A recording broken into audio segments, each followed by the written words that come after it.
call competition timeout? Yeah, he did. Yeah, So he doesn't have a fast orange competition timeout now. No, they're doing something under the hood. We were joking. It looked like they were just putting the cone filter back on, but definitely more than that. I pulled some stats on James Deane. Like, if you truly want to understand how crazy it is, and this is just FD, 25% of the events that he's gone to in FD, he's won. 55% he has podiumed. Wow. Absolutely nuts. Wow. And I mean, here's the thing. He's only obviously he's been here for less seasons than other drivers, but still absolutely incredible.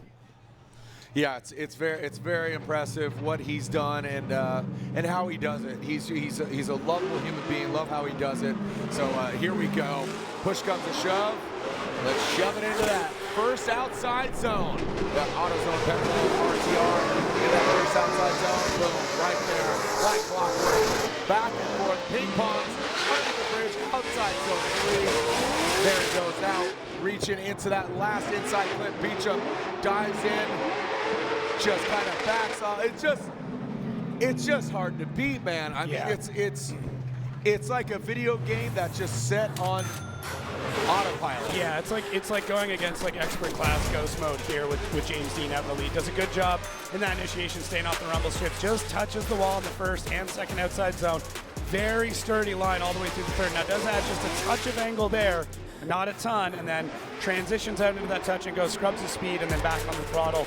Pretty textbook there from James Deane, and I will say Trent Beechum in the chase, doing a great job. I mean, he's doing what he can to keep up in the speed. The RTRs are very fast, but he does mirror pretty much everything of James Deane as he comes through. Pulls a little bit of angle out to gain some proximity, but not a ton. It's not like he's diving in there through these. He is making very selective and calculated decisions in the chase with Trent Beechum. So when you've got a driver like that out front that is as good as James Deane is, you know that you can chase hard. You know you can kind of give it your all, and Beechum does a good job of doing that, but not overreacting, not overcorrecting, not panicking when he finds that, you know, James is pulling a bit of a gap on him.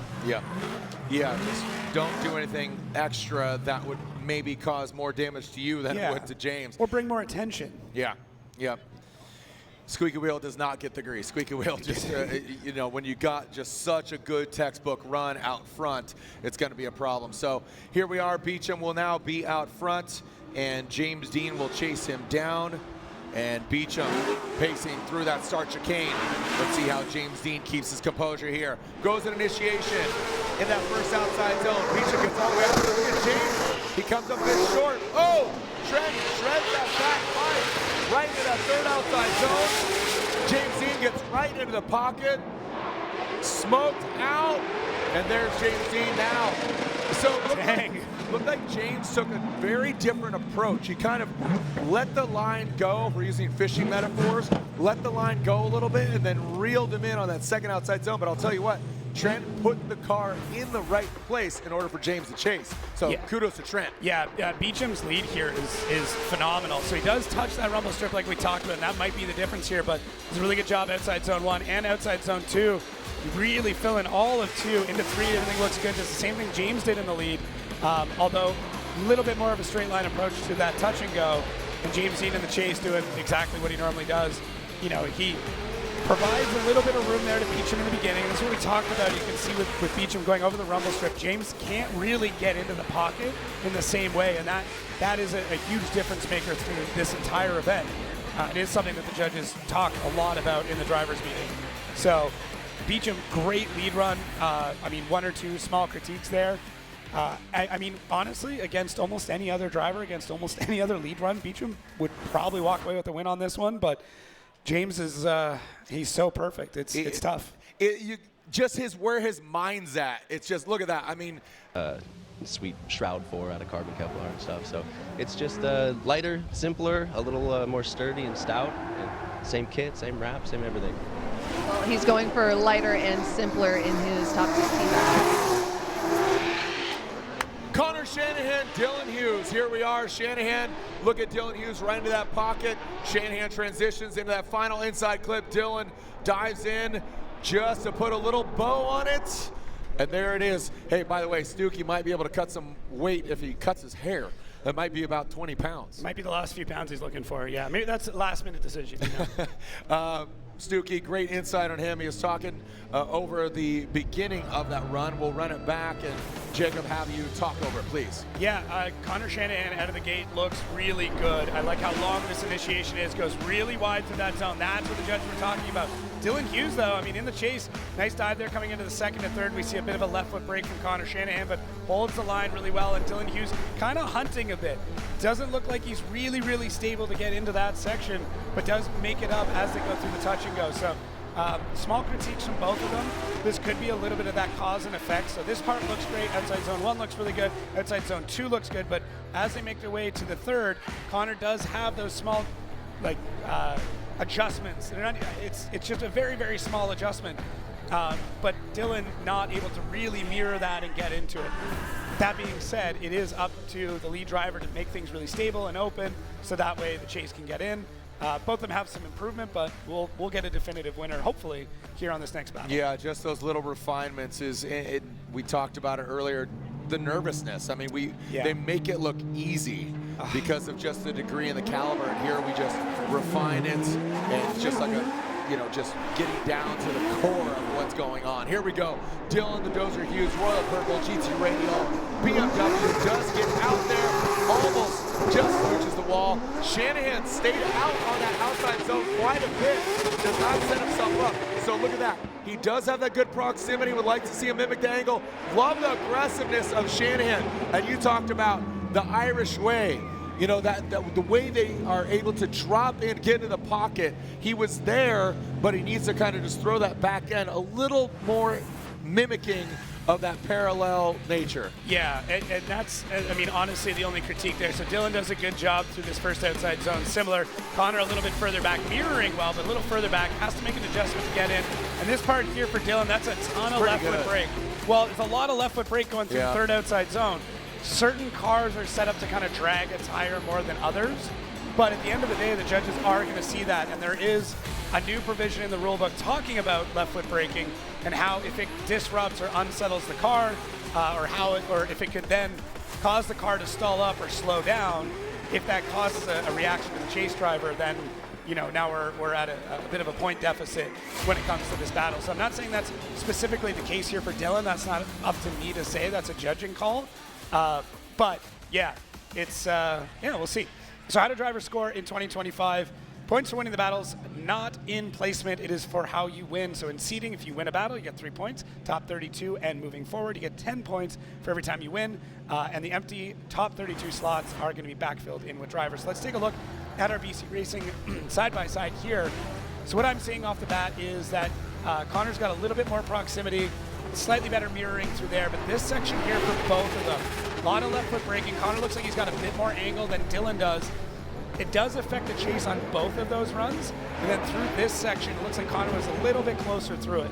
So tough to say. Both of them struggled from 2 to 3 in getting the car to sit at angle and have a nice fluid line.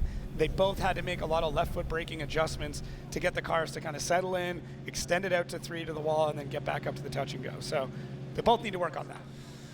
So again, just the refinement, round 1 jitters is definitely a thing, and with it being just the unforgiving track, you got to think that comes into play. I love standing outside of the cockpit. It's definitely a European thing that it's making its way here, man. Yeah, and we've seen it.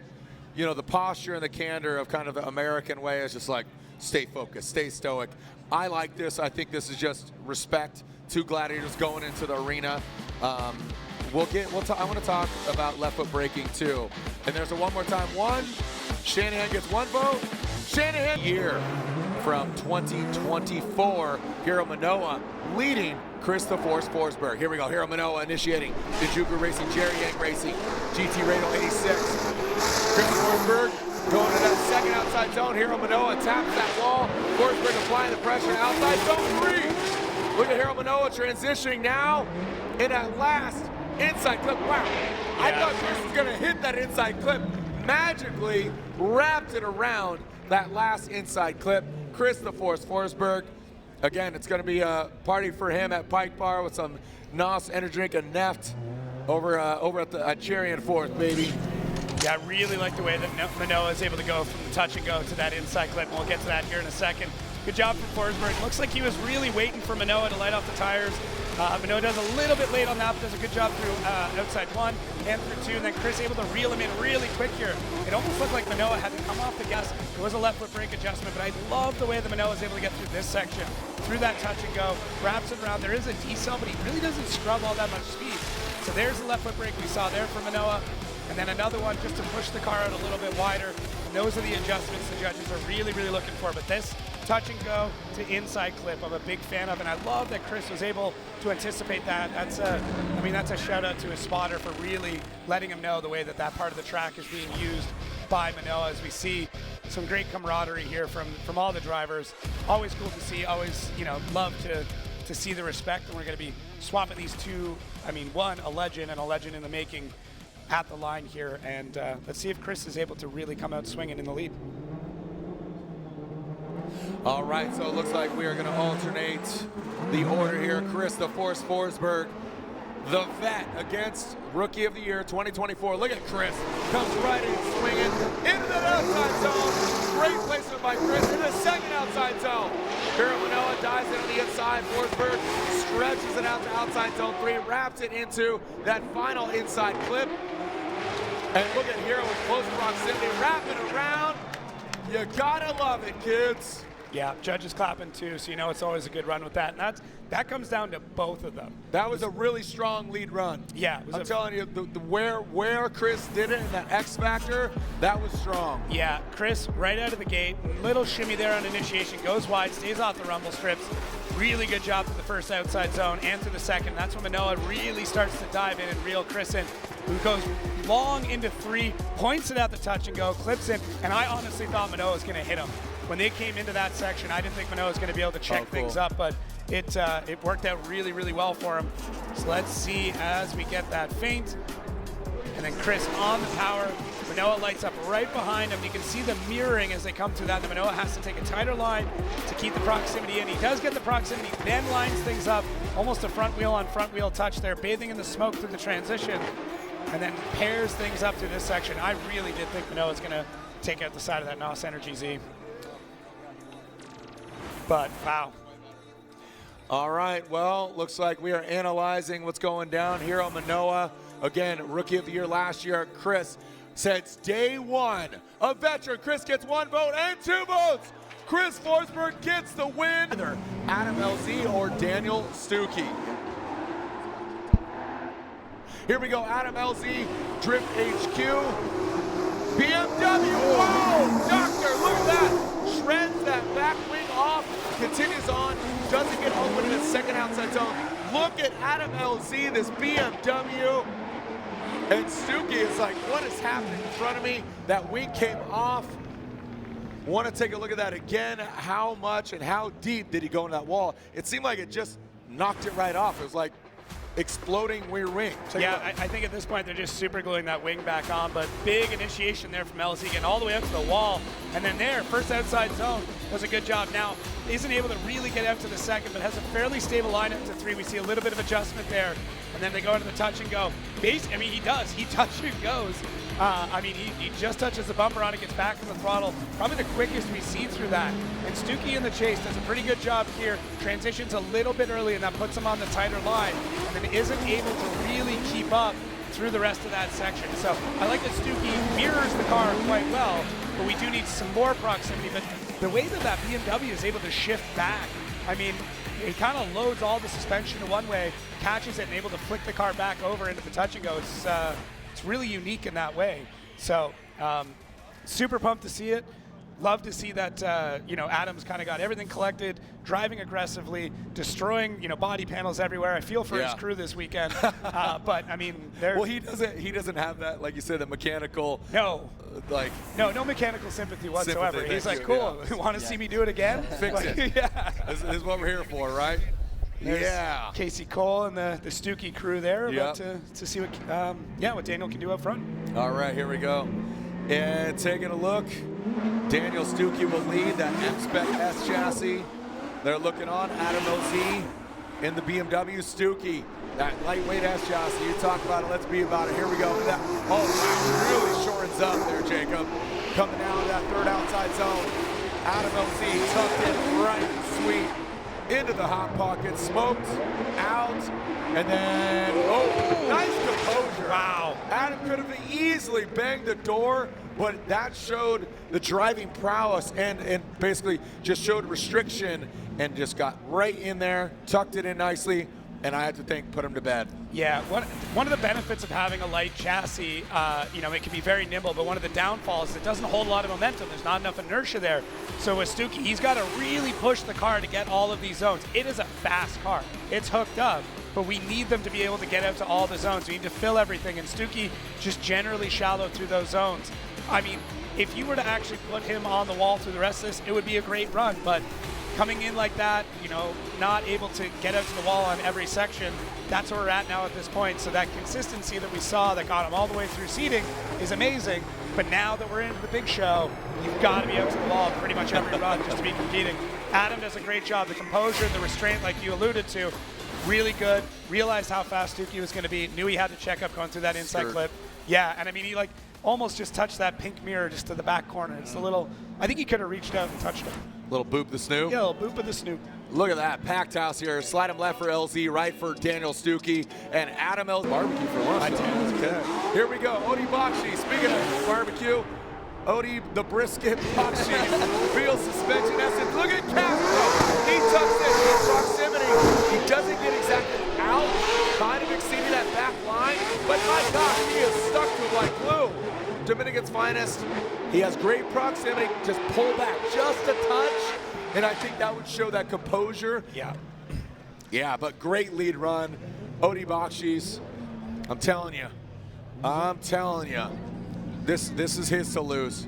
There's Adam LZ, a little shake of the head, talking to his lady, Colette Davis. Let's take a look at it again here. Odie and Castro. Odie, real quick, snap initiation there, no fade, just gets right into it, all business.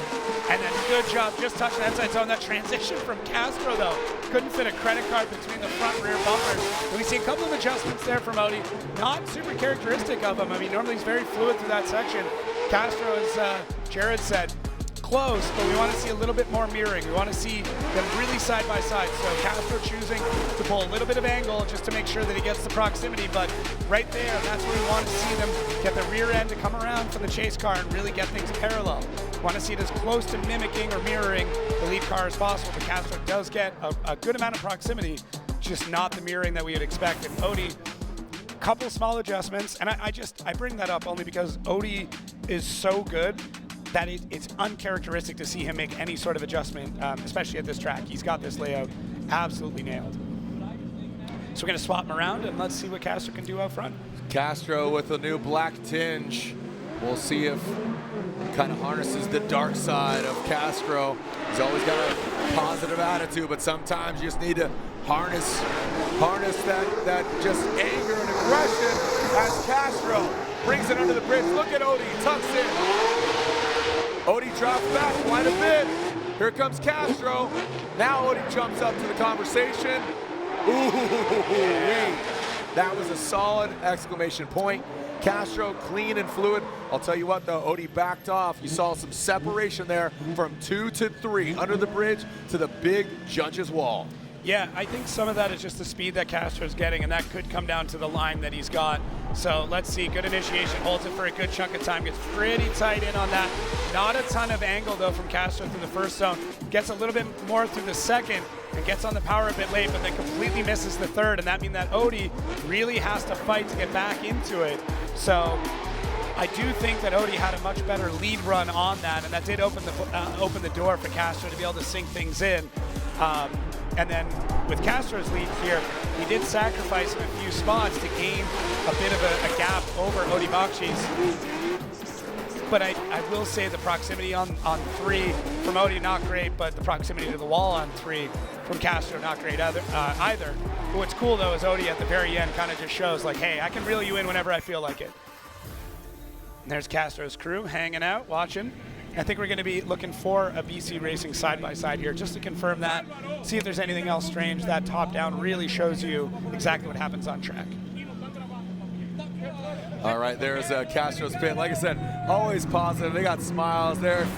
you win before you show up. Here's our BC Racing Go for Gold side by side. Take a look. So out on the lead car, it does look like Odie keeps things nice and wide and open there for Castro to be able to get into the pocket. And then through this section, you can see just how deep Odie gets in, even by how long it takes for him to get out there.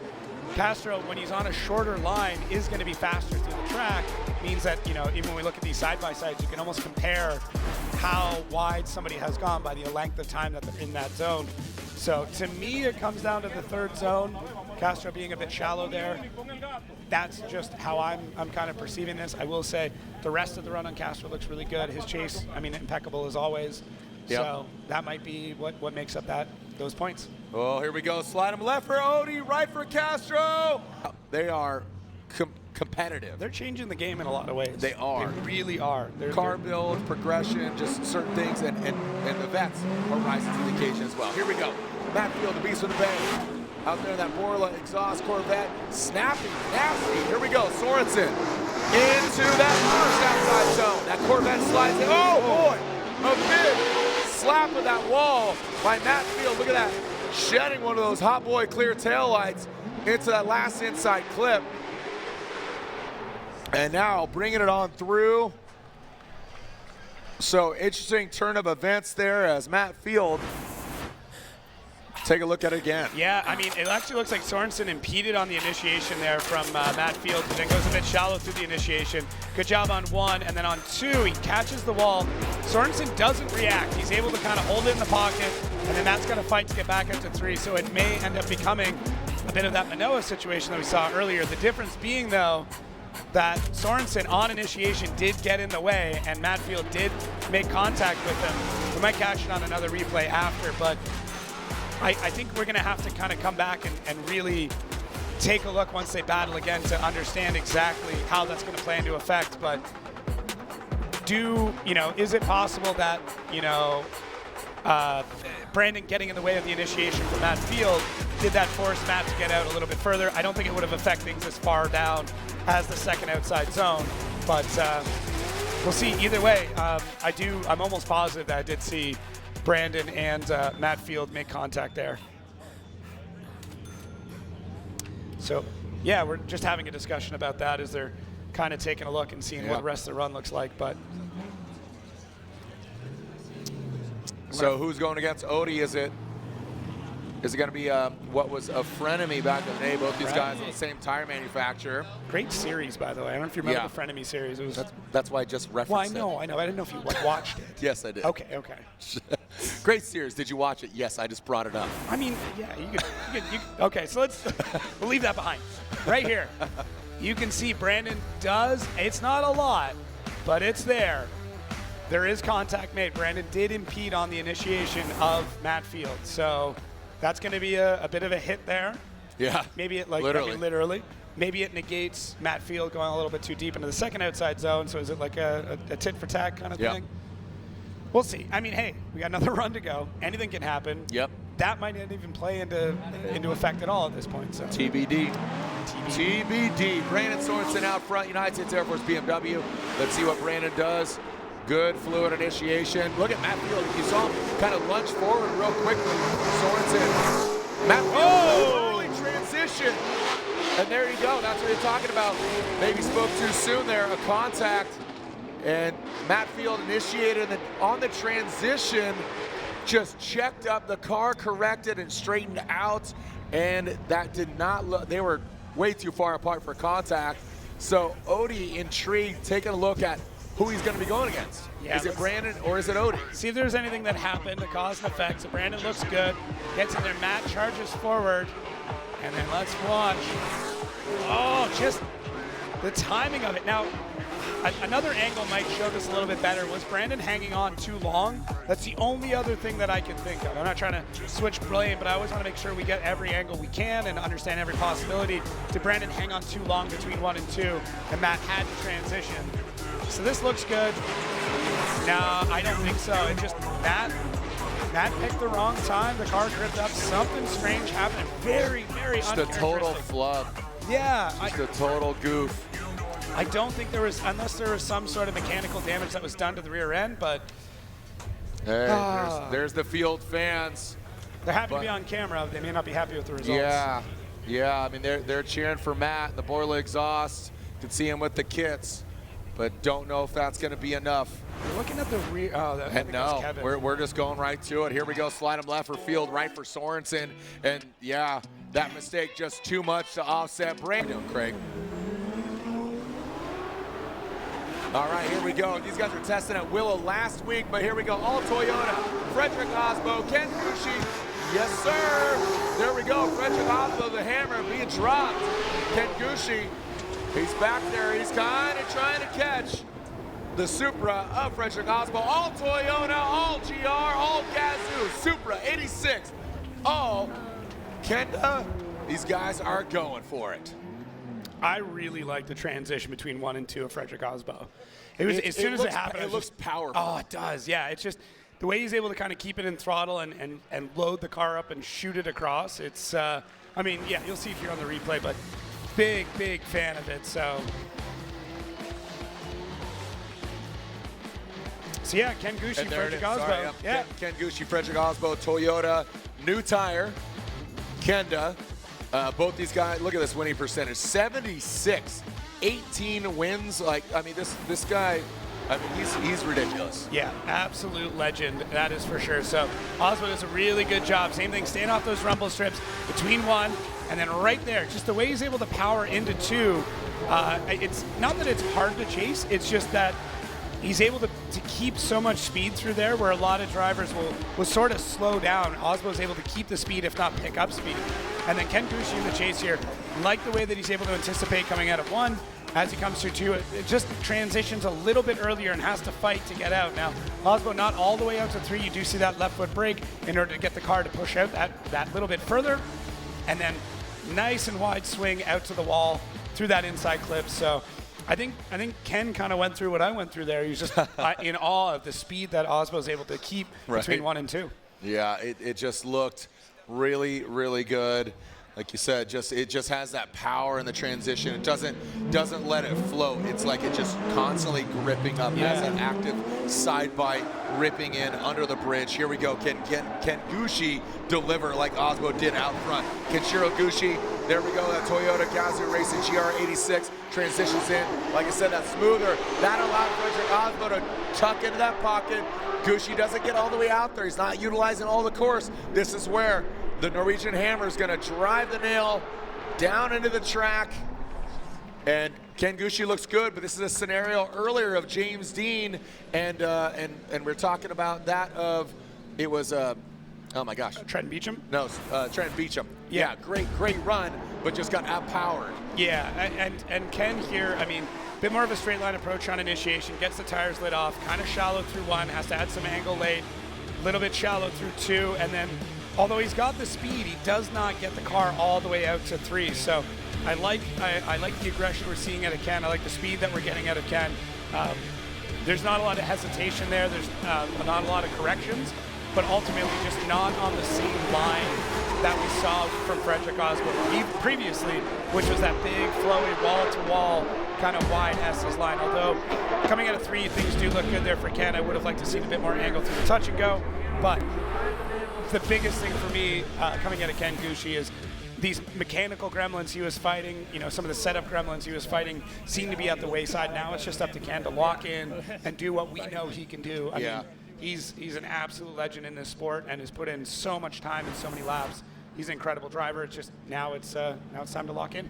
Here we go, slide him left for Freddie, right for Kenshiro Gushi. It's a Toyota win regardless. And Frederick Aasbo gets the win unanimously in his Rockstar Energy Drink. Toyota, assets, the car, the talent, all of it. But who's going to advance on to go against Frederick Aasbo in the Great 8? Here we go, our final battle, O'Reilly Auto Parts Top 16. Ryan Tuerck, Rain X Toyota GR Corolla. Boom, initiates Ben Hobson simultaneously. Good transition into that first outside zone. Hobson, little quick correction. You saw that Corolla die. Oh, we got contact, or is that a correction? Looked like Hobson might have gotten to the side. Yeah, look at that. You can see, oh, we got more contact. Holy cow, look at this. Ben Hobson chomping at the bit to the side of the Corolla. Let's get the truth serum, the overhead camera. That is going to be telling of what the cars were doing. overhead. A great shot there. Let's run it back, Jacob. Yeah, biggest thing we'd be looking for is there any contact between the two drivers? Was Ben too aggressive? Things look really good here from Ryan Tuerck, nice and stable. As we come through this section, does Ben Hobson get into this? No, he doesn't. He doesn't. There's just, I don't know if that's getting into the marbles. No, I agree. From our previous angle, the way that Ben was charging in, it did look like Ben had probably made contact. But as we get into these overheads, I don't know if Ryan got too deep before they got into 3 and got into marbles. And just the car, scrubbed out. Just slightly straightened out and went towards the natural race line. Yeah. And then just kind of initiated. Dang. So a shimmy into that outside zone 3. And that's why with that angle, it almost looked like contact, but then adjusted as Aasbo looks on. He knows he's going against one of these drivers, so he's really analyzing and maybe just witnessing, will it be his Toyota teammate, or is he going against the Ford Mustang of Ben Hobson? So I'll tell you what, Hobson, if he drives this properly, he could take out Ryan Tuerck, who is a veteran. Yeah, this is I mean, it's a stressful moment for Ben Hobson. Your spotter's going to be telling you, like, hey, he did make a mistake, you didn't make contact, you're in the clear, you've got an advantage. Don't get in your head about it, just drive your drive. I mean, that's what I'd be telling him. Yeah. Maybe he didn't say anything, maybe he just said, yeah, man, you got a lot of work to do. I have no idea. But either way, Ben Hobson, he's got it. Oh my gosh. Yep, here we go. Look at this. Ben Hobson throws it out there. He comes up short. Another short sheet. He short sheets himself. Comes up. But Ryan Tuerck right there in the pocket. He's going to apply the pressure. Now you got to think. Ryan, okay. So some mistakes on either side in the lead run. Consider this. Ryan Tuerck prepped. Car, built Papadakis. He's got his own team operating the car, but the overall build. Also, who does he have in his corner? Chelsea Denofa. What did Chelsea drive? A Mustang RTR. Yeah. He knows how that car reacts. He knows what to expect. He's going to have some insight there, but push comes to shove, it's Hobson behind the wheel. Ben really aggressive, but does choke just a touch there on initiation. Then shallow in 1, shallow in 2. Does not give the opportunity for Tuerck to really get into the chase. Cleans things up for the 3rd. Then a good job through our touch and go here, back on the throttle, and has a really nice arc through that inside clip. So to me, what it comes down to when we start looking at mistakes, how many mistakes were made? To me, I see at least 2 from Ben, but I saw a really big one from Ryan Tuerck. How does You're talking about in the lead run? Yeah, in the leads. So just looking at the leads and breaking those down, because really that's going to dictate how the chase car is behind you. Man, so tough though, so heartbreaking for Ben Hobson. This looked good, but there was kind of a hesitation there. He does cut a tighter line, and that tighter line means he's not able to get all the way out to 1. Then he just transitions super early in 2. He's able to e-brake, get it out to 3, adds a ton of angle to get back around and get on the correct line. Touch and go looks good, and then a really nice arc to the inside clip. Whereas Ryan Tuerck looked good on 1, looked good on 2, and just had that weird big correction where the back end just kind of gripped up. But he was able to make the rest of the run look good. Ben Hobson had those 2 mistakes there. So is it like, 2 smaller mistakes versus 1 bigger mistake? I always default to the lead. I go, if I'm trying to figure out who's going to get this decision, because if you don't have that good lead, how's the chase going to have something solid? Yeah, if you're trash out front, how do you follow that? It's hard to follow. Tuerck did a great job chasing what Ben was providing, and that being said, Ben did a really good job chasing Tuerck, and even adapted to that mistake that Tuerck did without overshooting or colliding into him. So not how we want a 1 more time to go. We always want a 1 more time to be because they had incredible runs. But maybe I don't think this is deserving of 1 more time. No. Not because you don't want to award kind of a lackluster run, but I'm just saying I think there's enough either driving prowess on one side of it to outpower the other. Yeah. And I'm not saying which way. Tuerck, I don't know, if it was something weird that happened with the car, Tuerck just made a very large correction to push the car out wider.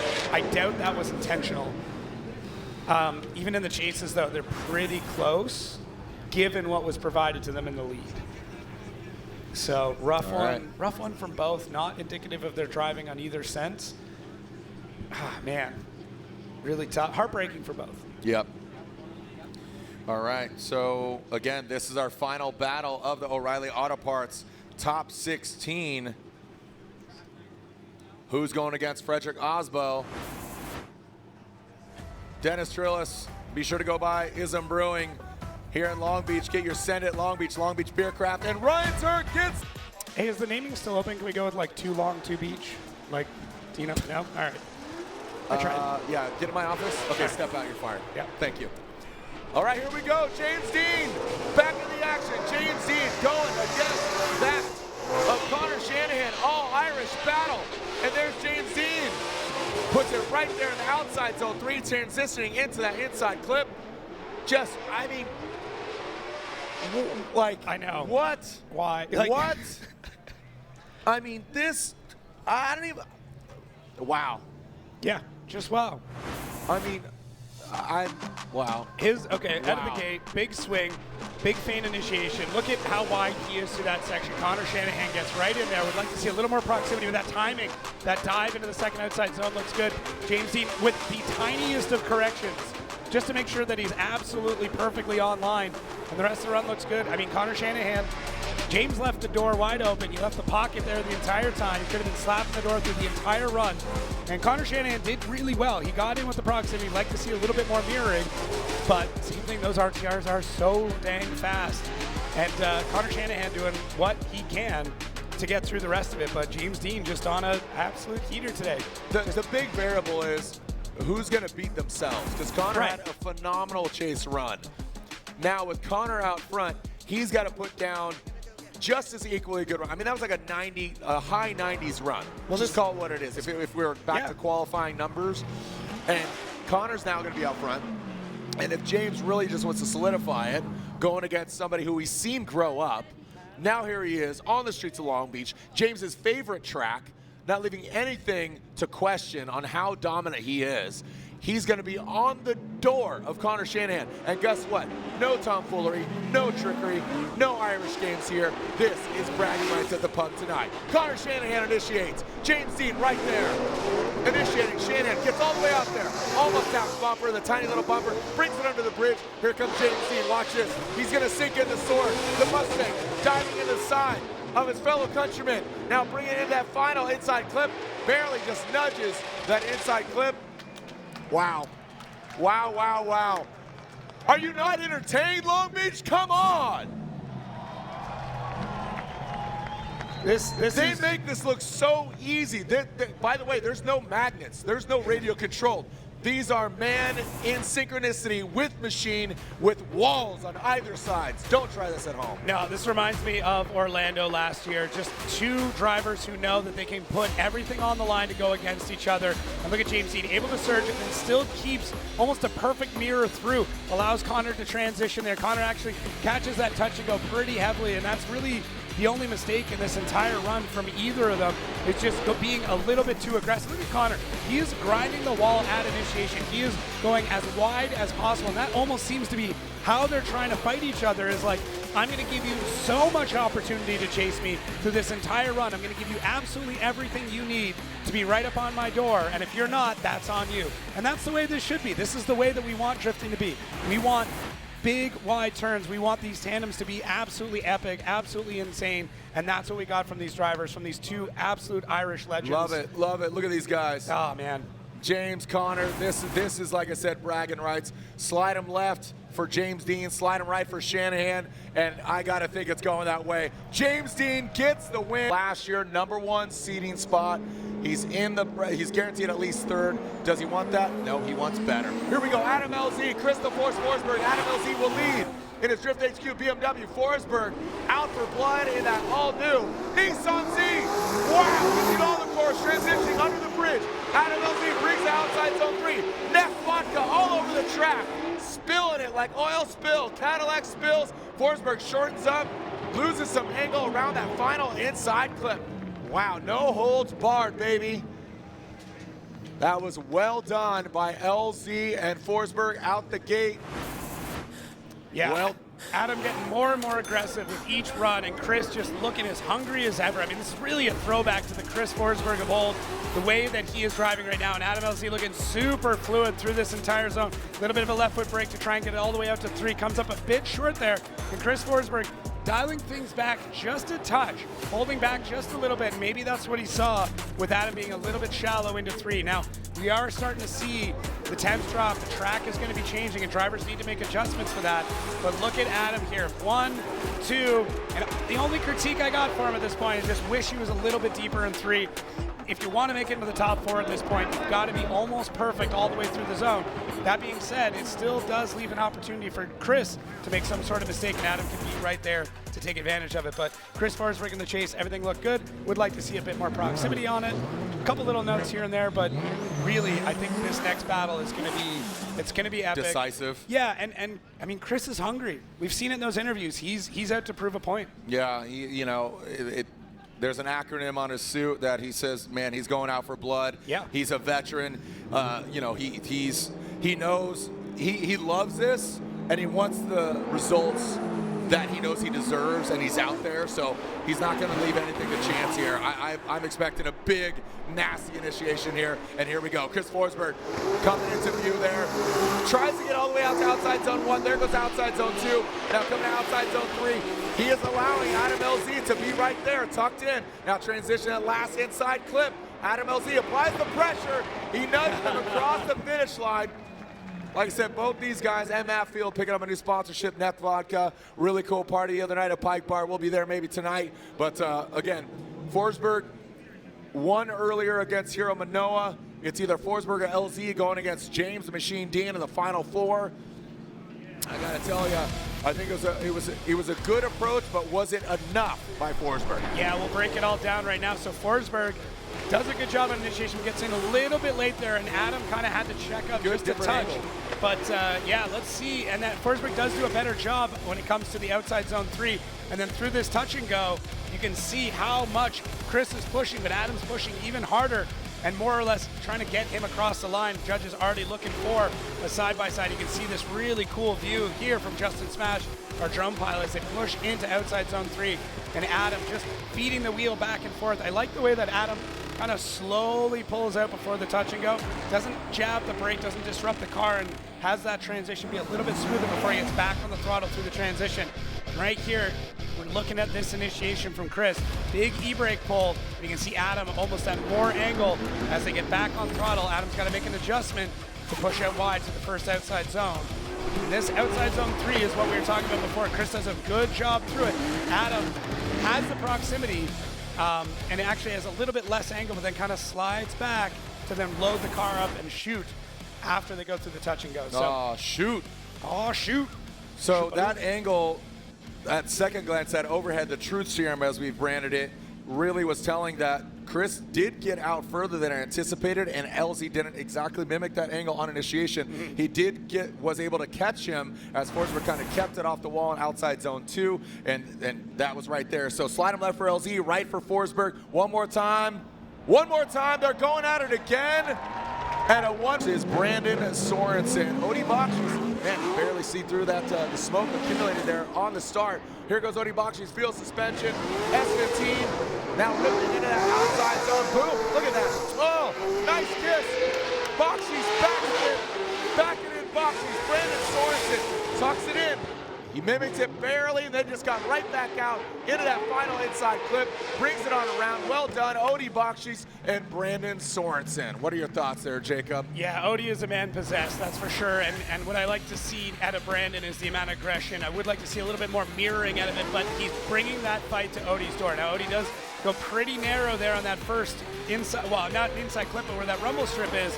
And then you see that left foot brake drag from Odi Bakchis as he goes nice and deep into the third outside zone and really uses that touch and go. We're almost seeing drivers now kind of bumping the touch and go and slingshotting it to get a nice drive out of that inside clip, whether it's on purpose or by accident.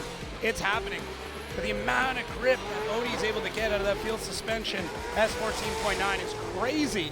Just able to dig out, and then Brandon's got all the answers to it. He's not letting Odi get away. He's not letting Odi kind of roll on him, even though Odi is filling these zones quite well. He's getting out to it, but we are still seeing some adjustments to make sure to fill all of it. So Odi has everything there. He just still has to make a few adjustments to get where he needs to be. Brandon has all the aggression, all the proximity, just a little bit more angle in order to have that perfect run. So both of them right on the precipice of having these absolutely phenomenal and perfect runs that they're going to need to have when they get into the top 4, potentially even into the finals. So swap them around. Brandon Sorensen out in the lead. Let's see what Brandon Sorensen's got for us out front. Boom, gets all the way out there, just gets that. Bakchis took a very shallow line under the bridge, outside zone 2, does not get all the way out there, but I want to see that different angle. Odie dives in, he gets aggressive. Let's take a look at this, because Brandon really got all the way out there, but he just barely kissed it. Yeah. So I don't think it disrupted the car. I don't think it got in Odie's way. Odie maybe anticipated him coming up shorter. Did Brandon hang it out too long? Let's get that overhead shot. So let's see, Brandon, little bit of a feint initiation as they go in. Odie just waiting and waiting and waiting before he can get on the throttle, and then through that, oh my gosh, so close there from Odie Bakchis. Absolutely incredible. That transition happened a little bit early, puts him on a bit of a wonky line, and he does make the correction, gets back in, and I would say Odie does have that section of the chase that he could have cleaned things up. That transition, though, is absolutely epic. Yeah. As they push out outside zone 1. Look at that. I don't know how you do that. I don't know how you time that. The only downside with it is it does put him on the inside line. He is able to mirror and mimic a little bit better in a few spots than Brandon did, but Brandon gave him all the opportunity in that lead run. He was out there. He's out nice and wide. Very predictable in that lead, and man, such a tough decision. Yep. Both of them, and listen, I know I'm making some critiques here, but it's so minimal and they're so tiny. But that, like I said, now that we're getting into the point of trying to make it into the top 4, that is going to be the difference, especially with James Deane sitting there already holding down that podium spot. If you want to try and take him down, you have to be perfect. You're going to have to bring it, that refinement here on just how perfect he was. Slide him left for Odie, right for Brandon Sorensen. Yeah. Keep it moving. Oh, we got those stands too, that's right. Coming all the way around and bring it on home one more time between Adam LZ and Chris, the Force Forsberg. Send it! Adam LZ out front, Drift HQ, BMW. Coming into view, boom. Right there outside, Forsberg comes up a little shallow, drops into formation, then the angle. Forsberg goes in that last outside zone. He tapped that back right into outside zone 3, straightened him out. Let's take a look at that overhead of Forsberg in an outside zone 3. Was it independent? They were coming in blazing hot. Yeah, both drivers just, I mean, so much speed coming through our little pinball section there, and I just want to see what happened to Chris in the chase there. It looked like he was going wide, and then obviously did and caught the back end. So LZ out front, big, lighting up the tires early, fading out, pushing really hard into that first outside zone. Chris back just a little bit and then tries to dive after the second outside zone. Adds a bit more angle and just goes a little bit too hard. He catches the wall, and LZ able to take a little bit of a hit and make it back around. Great job there from Adam LZ of staying into it even after the collision. Let's see. Lead looks really good. Forsberg testing things out on the way back through the tunnel, but just a little bit too much. That's all it was. Yeah, Chris, so Adam went really deep into 3, but was able to kind of dig out, and it looked like he almost dragged, Chris into deep waters. I'm like, all right, I'm going at this. I'm going into outside zone 3 hot, and Chris just didn't catch the timing. And I mean, I'm happy that Chris's car is good. He's obviously whipped it around, doesn't call a 5-minute, and gets back to the line. All right, so we are seeing, you can see Forsberg, that back right corner. He is back at the line, and we are finding out that Adam LZ does have a DB tire. So yeah, so it looks like if it's the driver side, I gotta make sure I got the right driver side, Yeah. But driver side rear was that from Chris kind of bouncing and catching him. That's more or less what I want to look at. And that would fall under contact. That would be contact with another car. Or did he DB'd here? I don't think he would have DB'd in 2. So outside zone 3 is where you're thinking so. Yeah, I mean, you're Chris, saying driver's side, so the left side that we can't see currently. Right, so when Chris hit the wall, he did swing back around. He did catch Adam. Hard to tell with that angle. And then the overhead's going to, this is the truth serum, man. This is going to really tell us, like you said, outside zone 3. Chris hits wall. Catches him right there, yeah. And if that back left. Yeah, and if that is where that DB happened, if it's on that wheel, basically we have defined contact as making, I mean, contact is when the vehicle touches the wall or a car. Sorry, thank you. Yep. To clarify, his spotter saying it ripped the valve stem out. Oh. So it's not just a D bead. So, so valve stem's out, that back left. So I would have to assume that would be due to contact. Right, and that's not at fault contact, so he should be able to just go and change that tire if it was any other incident. Now that, as long as the judges are agreeing on this, that would be the case. Now it's a very small amount of contact, but it still happened. One car hit the other car. Forsberg hitting the wall, making contact with Adam. Adam would be able to make a repair or a change on his car. If it was a bigger contact and he had to replace the tire, like let's say it's a, he's got to replace a bunch of stuff, it's pretty easy. In this case, it was so close. All it did was tear out the valve stem. No, I mean that's, I don't think it might, I mean, that is, usually D bead, it's like, okay, you're running such low tire pressure, in D beads, okay, problem. But again, watch zone 3. So under the bridge, cool, everything's fine.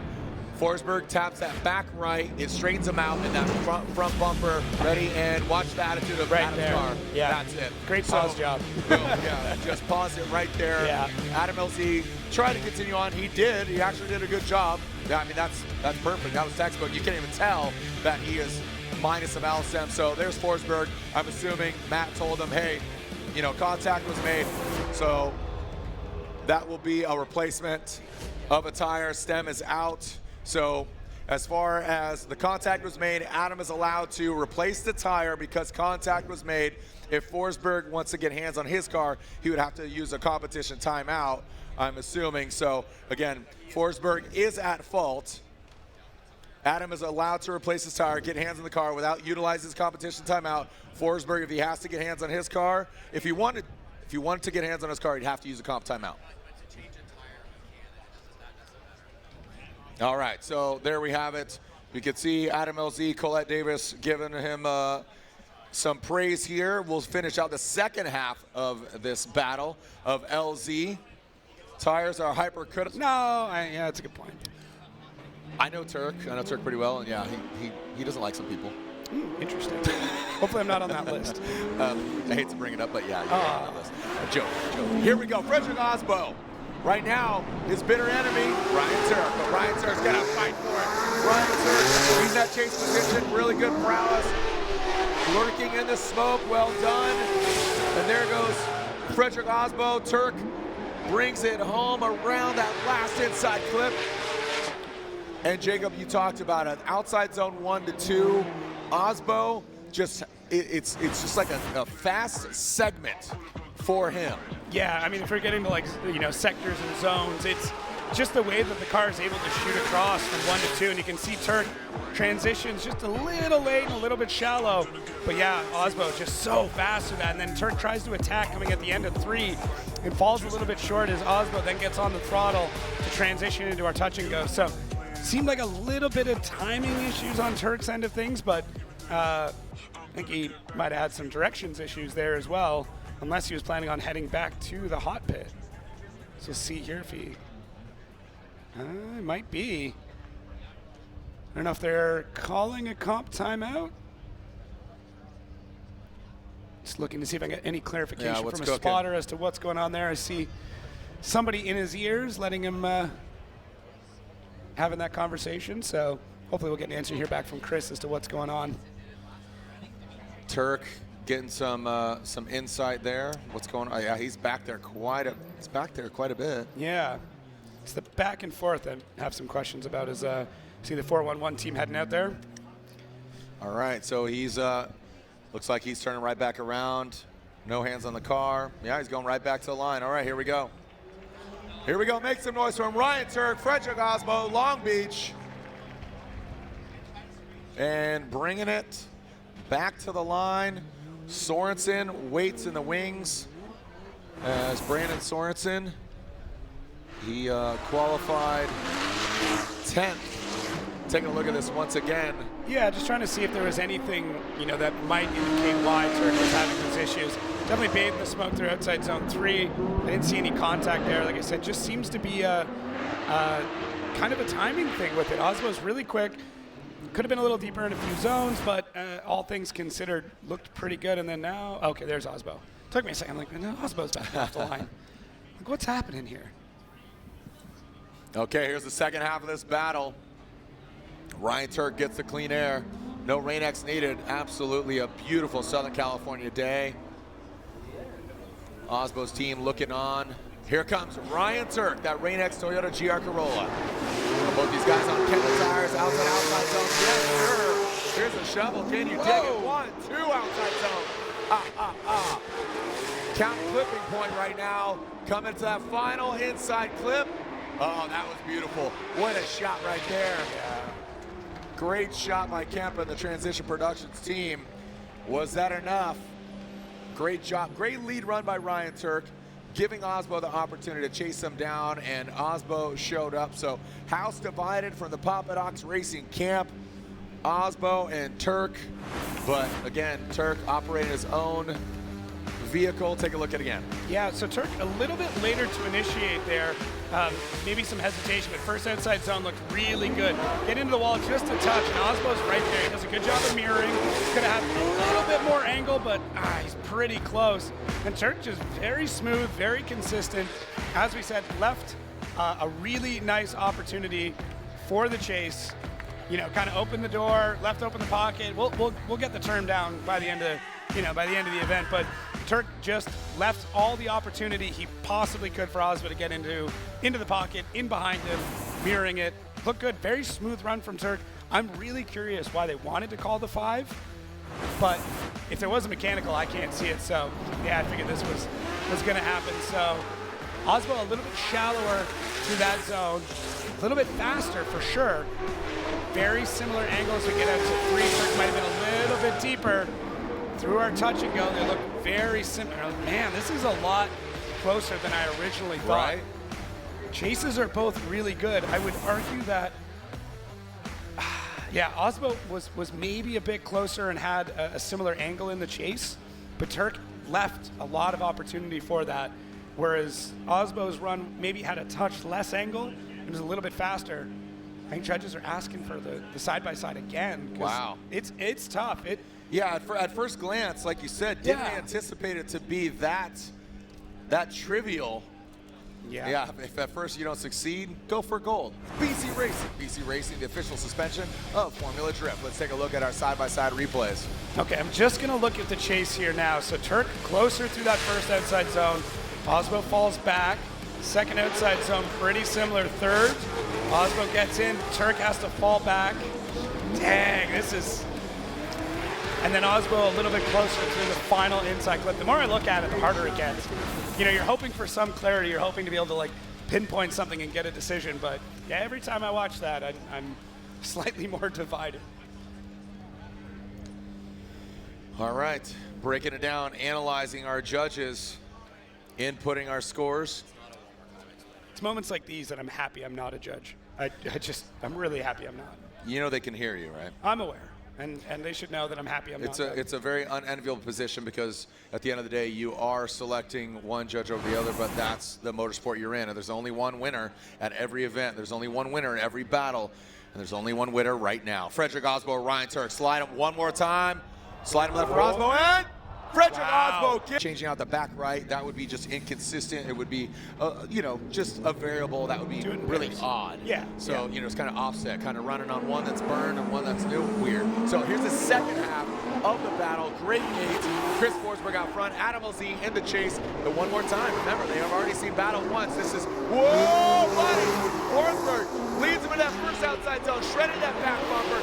Into that second and third outside zone now. Adam LZ, some separation here. Remember, they had some contact. Adam LZ flirting with that touch and go into that inside clip.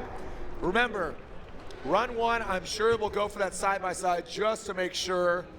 Remember, just to recount for the runs, maybe not. I guess they're not requesting it, but just to remind the fans, Forsberg in that chase position. Oh, look at that, Aasbo. Thank you, thumbs up. Woo. All right, little blessing, high fives. Bigging them up there as Aasbo moves on, but we will recount what goes on there. There is Tuerck and Freddie. Like that. I don't know what they're good. I mean, at the end of the day, they're teammates and friends, and they put on an incredible show as we get our decision. All right, here we go. Slide him left for Adam LZ. So, again, without VR, grill is on. Here we go.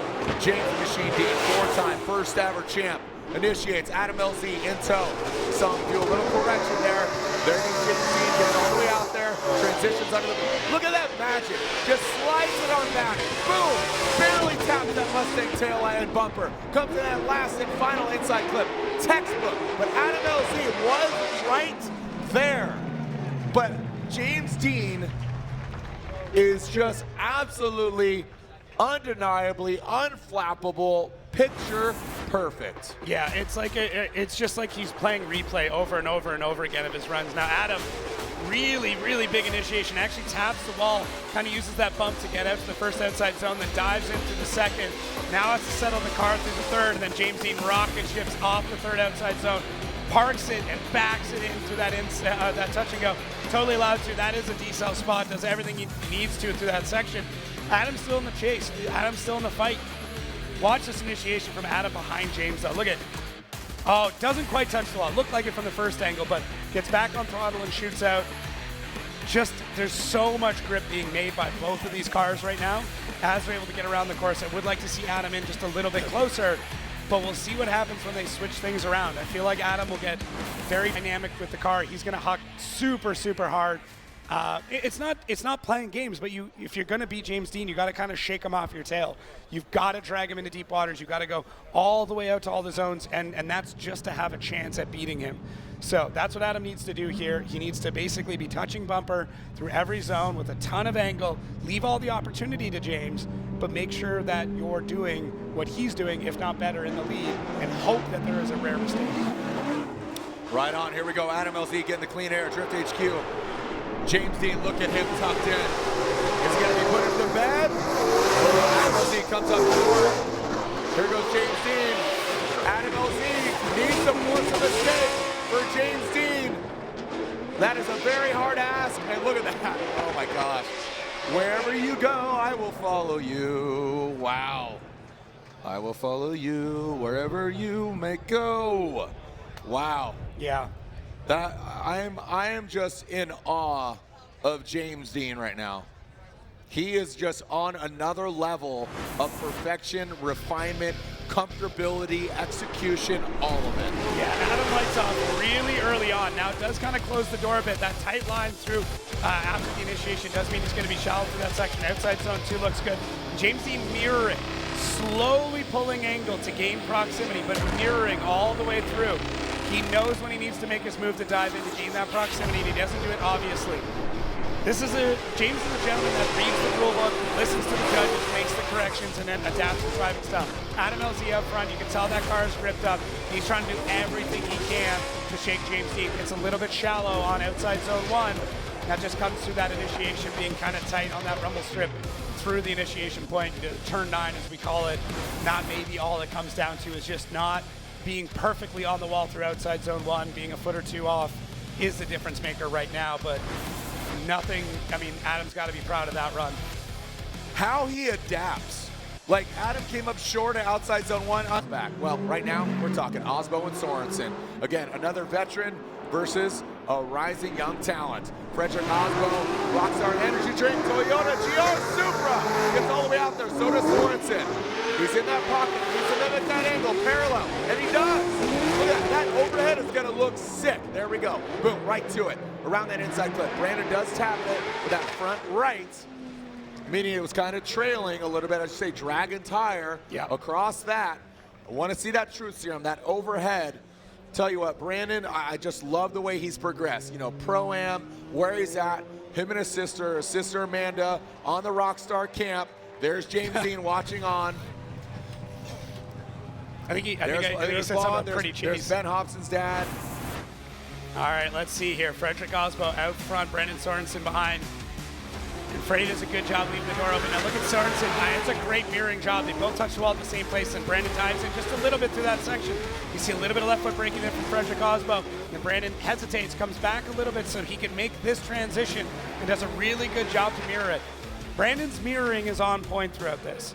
He's got the same angle and the same line as Aasbo. Not quite door to door, but as the judges said, they really want to see that mirroring in the chase. Yep. And Aasbo does everything very well to give Brandon that opportunity to do it. They kind of touch the wall in outside zone 1 in the same spot, Brandon scrubs a little bit angle to make sure he's in the fight to get to outside zone 2. 3 looks good, and then Brandon pulls back for that touch and go. So yeah, James Deane waiting in the wings, trying to see who he's going against. Mirroring Marin. Reese Marin asked for that, and that's what we're giving him. Here we go. Brandon Sorensen, Air Force BMW, gets all the way out there. Frederick Aasbo, look at that grip. Now in the chase position, that's where it really shines. Frederick Aasbo, the Rockstar pilot, comes around in that final inside clip. Good composure, just drops into formation. Dang. Speaking of a rock star, a pilot, a dogfight, they deserve to be here in the Final Four. Yeah, agreed. Both these drivers have been driving really well. There we are, looking at James Deane, looking to see who he's going against. Von Gittin Jr., the boss man, RTR, El Capitan, Ben Hobson's dad looking on. You can see the whole camp there in the background, seeing who he's going to go against. Queen Bee, Becky. You can James's see lady looking on. Can see the concentration from James as he's studying these opponents. He's sweating. Yeah. Look at that, though. Brandon Sorensen gets on a little bit shallow from that initiation. Aasbo does a good job. I like when the drivers use the transition to gain the proximity, and that's what we see from Aasbo. A little bit of a surge there outside of 3, gets things set up. Man, we're going to need a side-by-side for this for sure. Aasbo does get a bit more proximity through a few spots, but has to compromise a few things to get it. But Brandon leaves a really good lead out, other than maybe initiation. He could have been a bit wider there to leave the door open, but Aasbo finds the crack, dives right through it, gets into that spot. Transition looks good there. I would say Brandon maybe slowed down just a touch before the touch and go, but man, like I said, we're really grasping at straws here. We're getting very nitpicky throughout the entire thing as the judges taking a look at those replays to truly understand what's going on as we get to our side-by-side. So let's see what we can see here. So first outside zone, Aasbo looked a little bit wider through it. Does allow Brandon to slide into the chase a bit better. Second outside zone, things pretty similar. Brandon gets a bit more proximity, up in a little bit tighter. Third outside zone, pretty similar at that point. And then Freddie maybe a little bit closer through the majority of the inside clip. But man, I don't know. You can... Super, super tough here. It's always a good thing. Here are judges looking on. There's Robbie. Hey, wave to the camera. Reese, look to your right. There you are. Right to your right. You're on the right. There you go. Right. Brian Eggert, thank you so much for what you do. Robin Ishida and Brian Reese looking on. There we are in the Sorensen Motorsports camp. Come on. I love the international hand signs we see there from Robbie. Oh, the hands side by side, trying to show what drivers are doing what, but Reese, it looks like still going through, back on the live stream, checking out the replays on that as well, making sure his decision is correct as we take a look at the Sorensen camp, who's also Warren. Pins and needles. All right. Let's see what we got here from Sorensen and Aasbo. The outcome, James the Machine, Deane. Legendary Mike Kojima Yeah, there. buddy. Warren in the building. Later, doggy. You out of here? Thanks for joining us. And here we go. Slide him left for Frederick Aasbo. Send it. 1, 2, 3. Send it. Here we go. James Machine Deane out front. Frederick Aasbo in the chase position. James initiates in that first outside zone. Here's the Frederick Aasbo. Look at the massive angle from James Deane. Frederick Aasbo chases him down. Well done. Gets into the pocket. James, massive angle. Frederick Aasbo gets that proximity. Doesn't mimic a tail right there. You can see just about 15, 10, 0 degrees in that chase position. Well done by James Deane, allowing Frederick Aasbo in the chase. They paid for the whole seat, but you're only going to use the edge. Hobson, the camp, they're watching on. The RTR teammate, Von Gittin Jr. up here. He's watching on, no headset on. He's enjoying the show. Jacob. What we are looking at are the two most dominating drivers in drifting history going head-to-head and trying to nudge each other and figure out the last 1%. And that's all this is. Look at Aasbo, the only person that's been able to hang, to be able to get into the side, mirror the angle, mirror the speed, mirror the line of the epic and just absolutely perfect James Deane. This is nuts that Frederick Aasbo is able to get in here. And what every other driver has tried to do all weekend, and Aasbo is starting to accomplish it. There's a few spots here and there that we could nitpick, but I don't want to. What I want to do is just absorb the absolute insanity that is Frederick Aasbo right now going up against James Deane. There is definitely a chip on the shoulder of Frederick Aasbo, somebody who sat on the top with the most championships to then watch James Deane come in and snatch all that away from him. There is so much going on. So look at this, tail of the tape. You know, both still in their 30s. I mean, Aasbo's getting close to the edge. Both, you know, coming from different countries, both from absolutely epic drifting heritages. 3 and 2. There's a chip here, for sure. And the chip, they're going to fall where they may. Right now, here we go. Send it! Frederick Aasbo, James Deane. Let's see what kind of prowess we got. Look at James Deane. That initiation was very aggressive in the chase. Frederick Aasbo, 2 all the way up. Backs in that Toyota GR Supra. The Rockstar Energy Drink pilot. Can he take it to the top? Taking out the defending champion, a 3-time champion himself, James Deane, into that last clip. What's it going to come down to? It's going to come down to the nuances. This, look at Shanahan looking on, the whole notes. camp. He's taking notes. He knows what it takes. I mean, Jack Shanahan, I think he's been to Formula Drift events before, but watching it now in this pit, it's pretty insane. His lady back there, Becky Queen Bee, see her, there's Sonny, and there is Ben Hobson. Gives him applause. Pretty good, good shot, smash, dropping into formation. Look at James Deane just right there with Frederick Aasbo the entire time. It's what, at this point, you have to assume the zones are going to be perfect between these drivers. It's what happens in between the zones that's making all the difference. How are they able to open the door? How are they able to transition? When are they making up proximity? Because you're not seeing the adjustments in the zones. They're smarter than that at this point. What they're doing is making that up through transition. Look at James Deane right here in that transition, gets back on the throttle to gain that proximity. He's mirroring the entire time. Frederick Aasbo, just a tiny checkup to get all the way through the 3rd outside zone, then through the touch and go, almost nothing.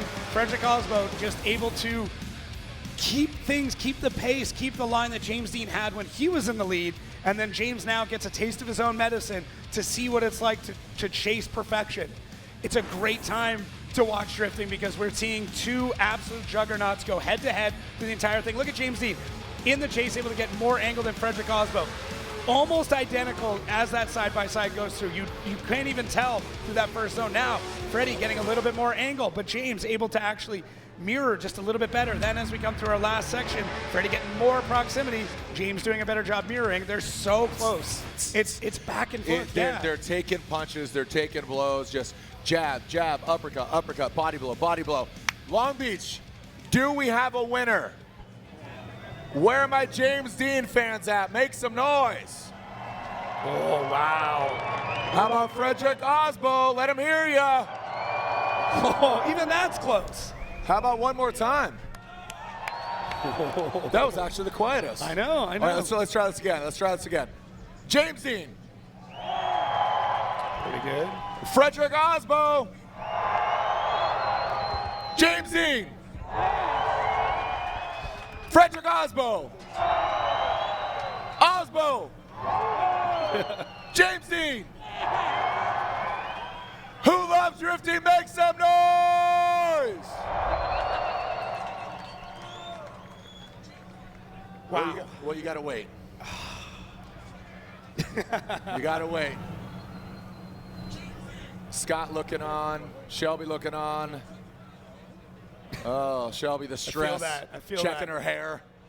You know, even though she's a it's girl that working, nervous crew chief on the car, still gotta, yeah. Crew chief of the year last year. Crew chief of the year. That's right.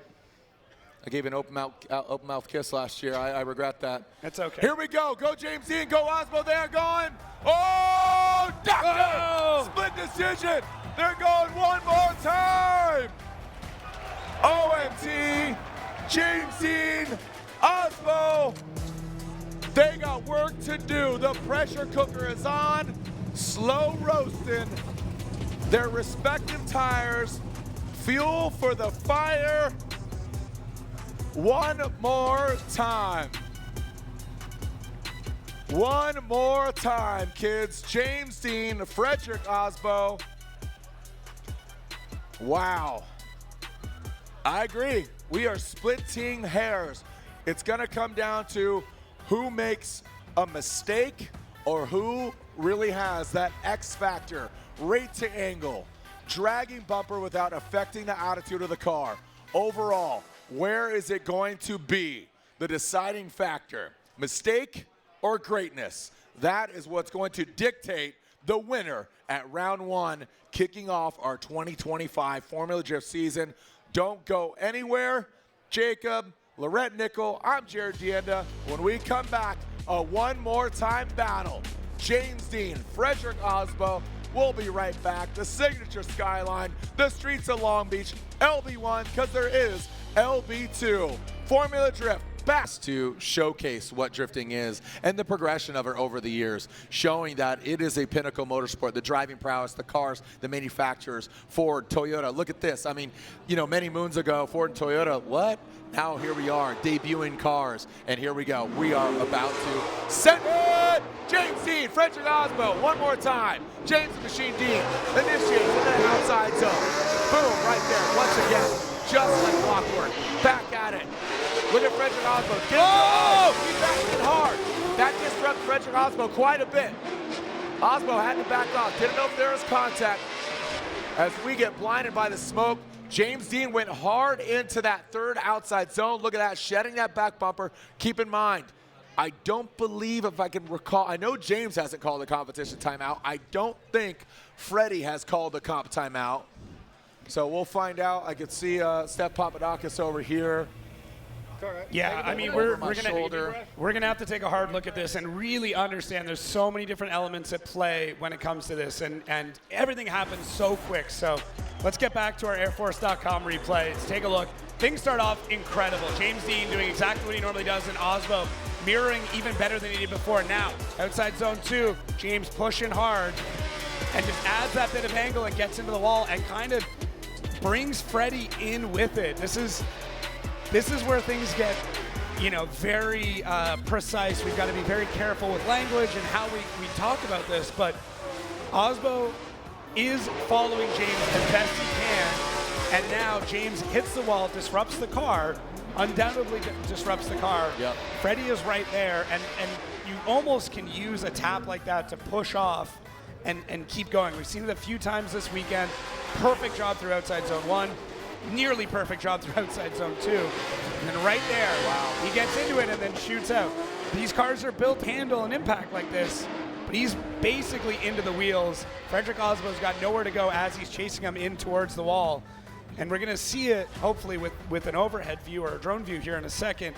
You can really understand what that line is like going into that section as we take a look down at the... Yeah, and James backed it in, and you saw him kind of bounce and shoot out.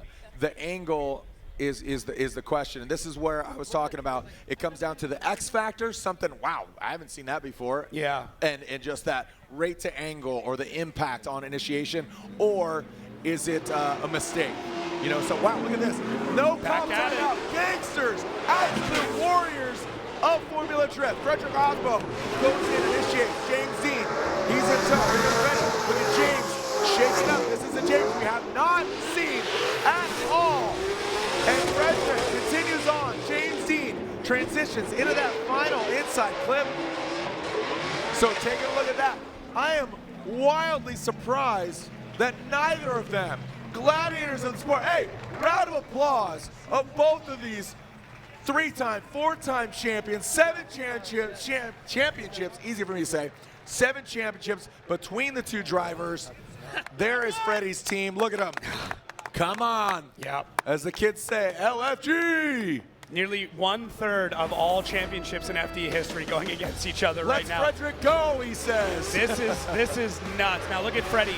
He's not going to assume he's got an advantage. He's going to drive as hard. James might assume that Freddie's got an advantage, but look at this from James Deane, able to tuck in through outside zone 3. Frederick Aasbo just on a beeline. Same thing, just really showing James Deane exactly what everybody else had to fight through and experience. As Justin Smash going to new heights here for these battles.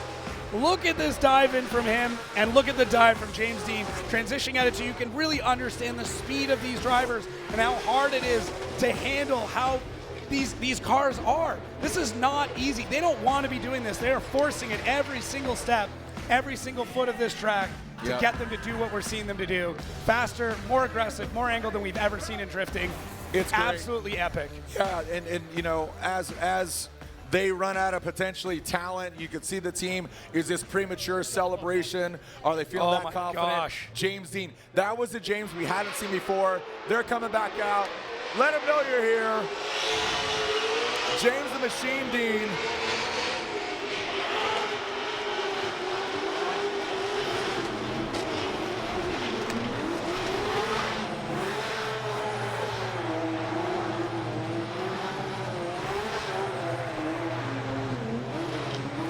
Celebratory burnouts, are they? Make some noise for these two champions of the game. James the Machine Deane, Frederick Aasbo, and joining him out there, third place, Adam LZ.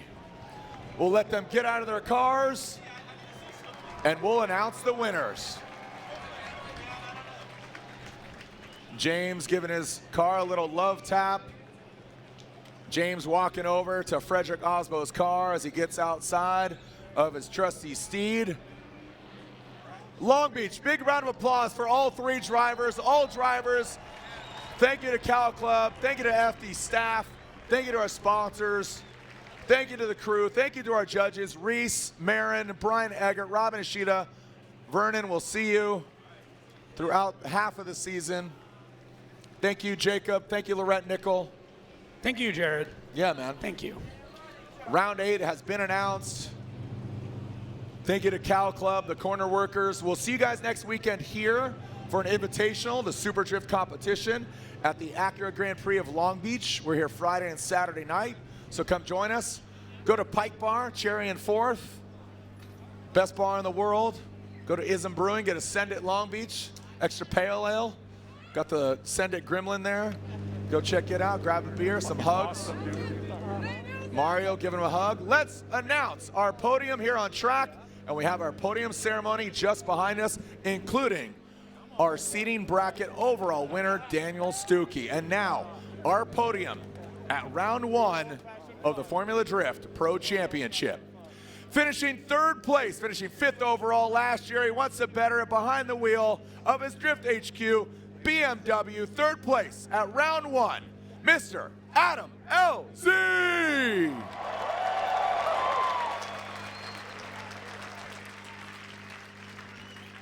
Congratulations to Adam and his team. A hard-fought battle. Look at the smile on his face. It says it all. A hug from Colette, and the heat wave's looking fresh. And now your winner, kicking off an 8-stop championship, and it begins here on the streets of Long Beach, and it'll end on the streets of Long Beach. A new layout for our final round, round 8, the Shoreline Showdown, LB2, but it starts here with LB1. Your winner, former champion, factory-backed, unanimously, is Frederick, the Norwegian Hammer Aasbo, gets the win in his Rockstar energy drink. Kenda Tire, Toyota Supra. And that means 2nd place goes to your 4-time and defending champion, the AutoZone Pennzoil Mustang RTR Spec 5 FD Nitto Tires, James the Machine Deane, 2nd place. What a way to kick off our 2025 season. Lorette Nickel down there in the sea of smiles, Mrs. Salmon Pants. She's swimming upstream and she's ready to get that interview with Frederick Aasbo. Lorette, down to you. Frederick Aasbo's last win in Long Beach came in 2018. So unbelievable work. How brave did you have to be here, Freddie? I mean, you have to be brave even to enter this competition. That goes for all of us, and we're putting it all on the line. And it's not only that, you need to have everything working for you, and today we had that. It was a brave move for us by the numbers going to Kenda this winter, but I think we've proven now that it was the right move. Ecstatic about the tires at Kenda Vestas. The team obviously built a fantastic car, the boys, Steph, Sean, Mario, Matt, and Jen. Jen, you're one of the boys now. But it's been amazing, and I think the biggest testament goes out to my homies back home and all the winter drifting I've done. all the ice shifting paid off today. I felt really comfortable in chase. And even though my leads weren't fantastic, the chases felt really good. And a first win for Kenda as well. That's right. First win for Kenda. All right, Freddie Aasbo, congratulations. Ladies and gentlemen, your winner, Frederick Aasbo, Long Beach 2025. Congratulations. Thank you so much, Lorette. Yeah, great note there. Kenda Tire getting #1 there. Congratulations to them. Switching it up. Freddie tuned it up, turned it up. James Deane, unstoppable. He pretty much stopped himself on an outside zone 3. Congratulations, Freddie, James Deane, Adam LZ. What a podium. James knocked off that pedestal a little bit, but guess what? If that's a little taste of what we're going to see the entirety of the season, it begins here and it ends here again. The only way to take down James Deane right now is to force him to make a mistake, and that is what Frederick Aasbo did. He took it to him, he showed he could hang, showed he could put down the same lead run, the same chase run, and force James to go 1% further than he should have, and that's it. That's all it was. And absolutely incredible to see, and this is just the beginning of the season, man. Yeah. It's only getting better from here. Absolutely. Thank you so much, Jacob. We'll see you in Atlanta. Yes, sir. In May. Check your schedule.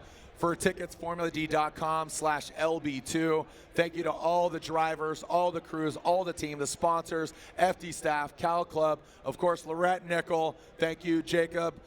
You're going to have a podcast down there on the podium. You can take off if you want, buddy. And we'll be celebrating over here on the podium our 3-2-1, our seating bracket winner, Daniel Stuke. And my name's Jared Deanda. Thank you so much, babe. I'll see you soon. Parker Jet, I love you. Tyson Bravo, love you. We'll see you online or we'll see you another time. We will send it in Atlanta at our next round of competition, May 8th through the 10th.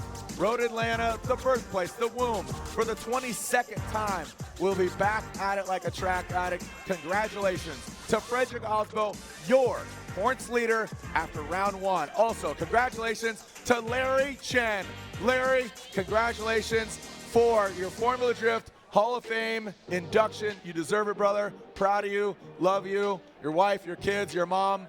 We'll see you online or we'll see you another time. Thank you, Kemp, and the whole Transition Productions crew. Send it, Long Beach. See you in Atlanta.